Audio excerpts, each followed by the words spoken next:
जय माता दी दोस्तों, यहाँ पर बजने वाले हैं रात के 12 और मैं कर रही हूँ प्रसाद की तैयारी। शीतला माता का प्रसाद। शीतला माता की पूजा में मुख्य रूप से ठंडा प्रसाद ही भोग लगाया जाता है और शीतला माता की जो पूजा होती है वो बहुत ही खास होती है। फागुन मास की षष्ठी, सप्तमी और अष्टमी तिथि को शीतला माता की पूजा की जाती है। हमारे यहाँ तो प्रमुख रूप से ये जो पूजा है शीतला अष्टमी की जाती है, जो होली के 8वें दिन आती है। शीतला माता की जो पूजा होती है फागुन मास में, उसके पीछे का वैज्ञानिक कारण भी है। कई रोगों से रक्षा। मौसम बदल रहा होता है और इसके लिए बहुत सारे रोग वातावरण में आते हैं। तो उन सभी की सुरक्षा के लिए माता से पहले ही आशीर्वाद लिया जाता है। उनसे स्वास्थ्य और तंदुरुस्ती की कामना की जाती है। किसी भी भगवान को प्रसाद चढ़ाने का धार्मिक महत्व से ज्यादा अपनी मानसिक शांति का महत्व होता है। हम प्रसाद क्यों चढ़ाते हैं? प्रसाद चढ़ाने के पीछे क्या कारण होते हैं? ईश्वर को प्रसाद चढ़ाना एक कर्म नहीं है। प्रसाद चढ़ाने का सही अर्थ यह है कि हम अपने ईश्वर को धन्यवाद देते हैं, अपने जीवन में उनकी कृपा को स्वीकार करते हैं। उन्होंने हमें जो कुछ भी दिया है उसके लिए उनके सामने नतमस्तक होते हैं। और ये बात मैं आपसे क्यों कह रही हूँ? क्योंकि हम में से ही जो लोग मंदिर जाते हैं, प्रसाद चढ़ाते हैं और जब हम वो चढ़े हुए प्रसाद का स्वरूप देखते हैं, तो खास करके मुझे आज बहुत अजीब-सा लगा। लाइन में हम लोग घंटे खड़े रहते हैं, क्योंकि हमारा नंबर आएगा, फिर हम माता के पास जाएँगे और जितने मन से हमने प्रसाद बनाया होता है, सबके यहाँ सबके यहाँ मतलब जिसके यहाँ भी शीतला माता की पूजा होती है, वो सभी लोग मंदिर जाते हैं, प्रसाद चढ़ाते हैं, माता को भोग लगाते हैं। तो जो वो चढ़ा हुआ प्रसाद होता है, उसको हम किस स्वरूप में देखना चाहते हैं?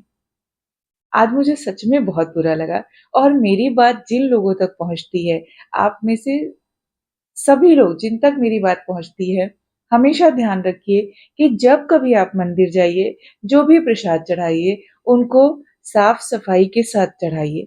साफ-सफाई का मतलब ये नहीं कि मंदिर में गंदगी रहती है, आप गंदा प्रसाद चढ़ा रहे हैं या दूसरा कोई। मंदिर में हर कोई शुद्ध होके जाता है और अपनी शुद्धि के साथ, लेकिन वहाँ पर प्रसाद का स्वरूप आज शीतला माता की पूजा दूध, दही सभी से की जाती है, उनको स्नान कराया जाता है। उसके अलावा बहुत सारे पकवान बनते हैं, सबके घरों में अलग-अलग तरह की चीज़ें बनी होती हैं और वो माता को हम भेंट चढ़ाते हैं। जब माता को चढ़ा रहे होते हैं, तो हमें ध्यान रखना चाहिए कि वो प्रसाद किसी के खाने योग्य रहे।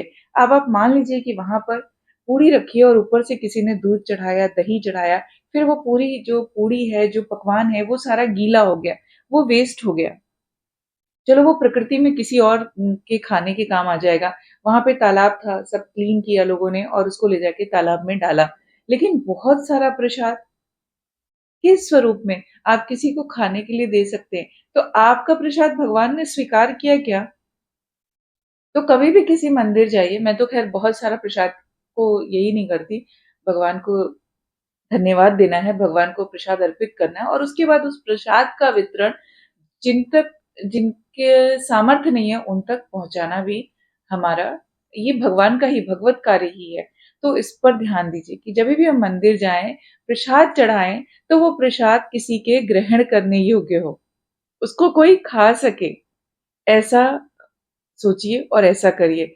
बहुत देर लाइन में लगना पड़ा क्योंकि अंदर सफाई चल रही थी और देखते-देखते ही ये लाइन कितनी लंबी हो गई और सुबह-सुबह पता है आपको हर किसी को स्कूल की जल्दी, ऑफिस की जल्दी, फिर भी सब इंतज़ार कर रहे थे और ये कुछ लोगों की गलतियों के कारण हुई। इतना सारा प्रसाद एक के ऊपर एक, कोई तो रोकने वाला होना चाहिए, किसी को स्टॉप करना चाहिए था वहाँ पर कि अगर प्रसाद इस स्वरूप में, और मैं मंदिर की गलती नहीं कहूँगी, मंदिर के जो भी लोग कार्यकर्ता हैं, उन्होंने बगल में परात, बड़े बर्तन, टब सब रखा हुआ था कि आप माता से टच करा के, माता को स्पर्श करा के वो प्रसाद आप वहाँ पर रख दीजिए। अलग-अलग चीज़ों के लिए अलग-अलग बर्तन रखे हुए थे।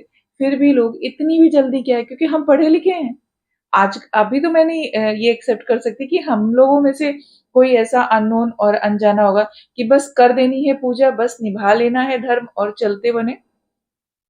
चलिए, इतनी बात कहनी थी और माता शीतला अपना आशीर्वाद सब पे बनाए रखें। लाइन इतनी लंबी हो गई, मुझे खुद देर हो रही थी, बच्चों को स्कूल जाना था और आज बच्चों ने सब अपने काम अपने आप किए। समृद्धि ने तशवीश के बाल भी बनाए और अब गाड़ी निकालने के लिए जद्दोजहद हो गई क्योंकि हमारी गाड़ी के पीछे दूसरी गाड़ी लग गई थी। फिर हो गया सब कुछ माता रानी की कृपा से, अच्छे से पूजा हो गई। लेकिन मेरा ये मैसेज आप लोग ध्यान रखिएगा कि कहीं भी मंदिर में जाइए, प्रसाद चढ़ाइए, भगवान को अर्पित कीजिए और उसको इस स्वरूप में छोड़िए कि उसको कोई ग्रहण कर सके, क्योंकि हमको दिया है भगवान ने, हमारे पास सामर्थ्य है। बहुत सारे ऐसे लोग हैं जिनको एक वक्त का खाना भी नसीब नहीं होता है। तो ये चीजें ध्यान रखिए और भगवान इसी तरह की भक्ति चाहते हैं। और मेरा एक सवाल उन लोगों से भी, क्या इस तरह का प्रसाद हमें दिया जाएगा तो हम वो ग्रहण कर पाएंगे जो दूध पानी से गीला हो? नहीं कर सकते यार। हम लोग भी प्रसाद बहुत श्रद्धा के साथ लेते हैं और बहुत श्रद्धा के साथ खाते हैं। तो क्या भगवान ये चीजें स्वीकार कर रहे हैं? और ईश्वर कहाँ पर है? ईश्वर क्या देख रहे हैं, क्या नहीं देख रहे हैं, हमारे अंदर कितनी श्रद्धा है, ये सब कुछ मायने रखता है। तो हमें कोशिश करनी चाहिए कि जो चीजें हम सुधार सकते हैं वो सुधारे। जहां पर जरूरत हो किसी को बताने की तो हम जरूर बताएं। कोई तो पहल करे, ये सोच के हम पीछे ना रहें, शायद वो पहल हमें ही करना चाहिए। शायद मॉर्निंग में किसी ने बोल दिया होता कि प्रसाद यहाँ पर नहीं परात में ही रखना है, क्योंकि मंदिर के कार्यकर्ता तभी भी कह रहे थे कि हम सबसे सुबह से कह रहे हैं कि प्रसाद आप साइड में रखे हुए परात में रखिए। लेकिन लोग सुनते ही नहीं है, सबको जल्दी है। तो भगवान हमारी श्रद्धा, हमारी जल्दीबाजी स्वीकार कर रहे हैं कि नहीं, ये आपने सोचा क्या?